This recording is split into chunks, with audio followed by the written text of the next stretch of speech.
So on Friday, the Parliament of the Republic of Ghana finally passed those key government calls it key revenue bills. These revenue bills, their main responsibility is to help us get an IMF deal. But they will give you other reasons like, oh, we tax to GDP ratio is low, we want to increase it, we want to forget about those other reasons. They will even tell you that it's targeted at syntax and all of that. All of those are subsidiary to the main reason. The main reason is that we want an IMF deal, and that is one of the prior approvals that we have agreed to, and is the fourth one. The last one is getting all the creditors to agree that they are going to help us out finally. And we had agreed with, no, we have not agreed with anybody. The president of this republic and his finance minister told us that by the end of March is when we're supposed to get the IMF deal, but it looks like it's not going to happen. There are people in industry raising very germane questions. And if you see the detailed write-up, in fact, some people are not even aware that this growth and sustainability one, the tax it was replacing, that tax was limited to some industries, but this now is spread to every single industry existing. So from multimedia to Kojokum Enterprise, every grouping is affected. The concern here is that we have come from COVID, and the government is suspecting that it's in difficult times, and inflation, of course, you can check producer price index too. Inflation has been a big problem too on our hands. How do you expect industry to survive? I've heard Professor Adair say, well, these are terrible taxes in the first place, but we just need them in the interim. Hopefully, we will have sunset clauses which will change them and make them for a temporal period, because we understood they're supposed to be for 3 to 5 years or so. It reminds me of ESLA. When we introduced ESLA, some of the taxes within the ESLA enclave were with sunset clauses, i.e. they were for a specific period. Unfortunately, when the new government came in, it extended it. And now that we have almost securitized them, we don't know when ESLA is going to be removed. So it appears businesses will suffer. Ordinary people will equally have to suffer because, well, the things they are buying, it's not as if we are replace them anyway. But it says for a greater good, that's getting an IMF deal and fixing the economy. You should agree. For the greater good, I disagree. Yes. For the IMF, whatever. Greater good is what got us to be paying e-levy.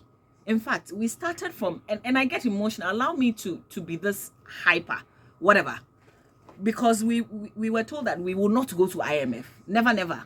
And hey, we ended up going to IMF. We ended up paying e-levy. They said, oh, what's your e-levy? I won't go to IMF. What happened? We're paying e-levy. We are the IMF. They're telling us now with the introduction of these 3 new taxes that it will get us a deal and blah, blah, blah, and that will raise 4 here. Is it billion or 4 million cedis? Billion cedis. Billion. We will be here. They will come back and tell us that these taxes are not enough. The point is that you are not expanding. It's just the few of us who are being taxed. We are going to be paying more. So you come back and tell us that even though you're paying more, still, and so, I mean, it upsets me. It upsets me really. It upsets me that my salary hasn't gone up and I'm paying all these taxes. For what? For who? What would they use it for? Have they been efficient? No, they have not. Why? They're not here. And I can't imagine that MPs actually agreed to pass this. Yampasia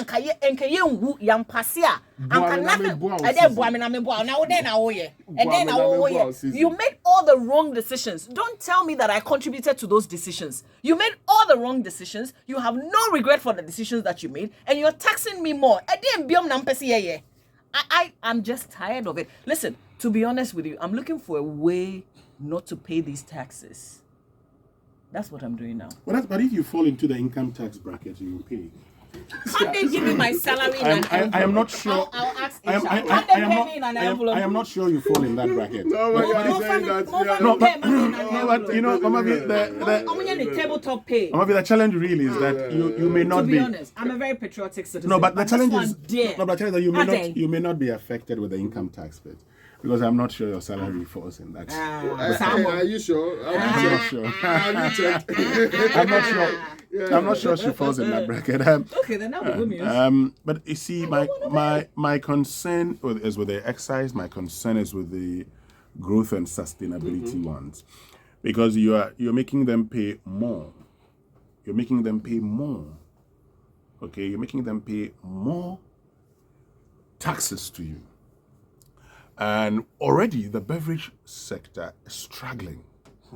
I've just been checking, for instance, mineral water, initially the excise duty was 17.5 and now goes to 20%.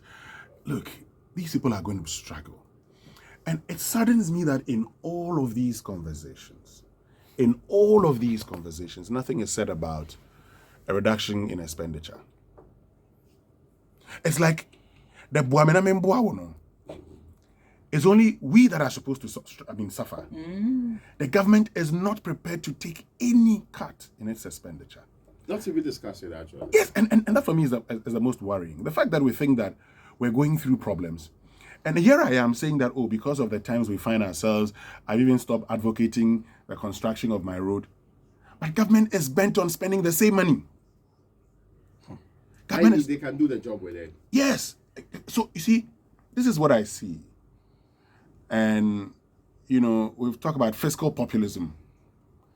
Government is still thinking about the next election, even though we're going for an IMF program. We're not thinking about the development of the country really and the resilience of the economy. Even as we do these things, we're just looking for an opportunity that would enable us to spend in order to win the next election. And for me, that's the problem. Because we all agree. You say you didn't cause it. You're forcing that on us, that you didn't cause it.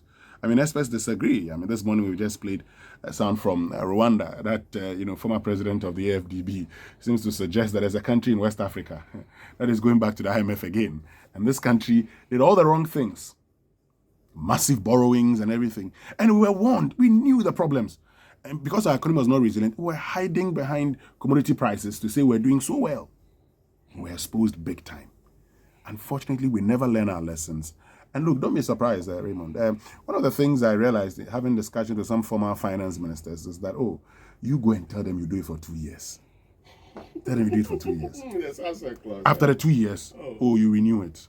Because when you say 2 years, they will accept. That's what we did there. In fact, somebody was advising, told me that, this e-levy, you should have said you do it for 2 years. I would have bought into it. After 2 years, then you renew it again. And it goes again. And that wouldn't have gone through all the problems we're going through. Enough. We've had enough. The government should actually just think of, because these things that you see, they'll pass it on to us. If they're able to make profit, they would increase their prices, and that's the end of it.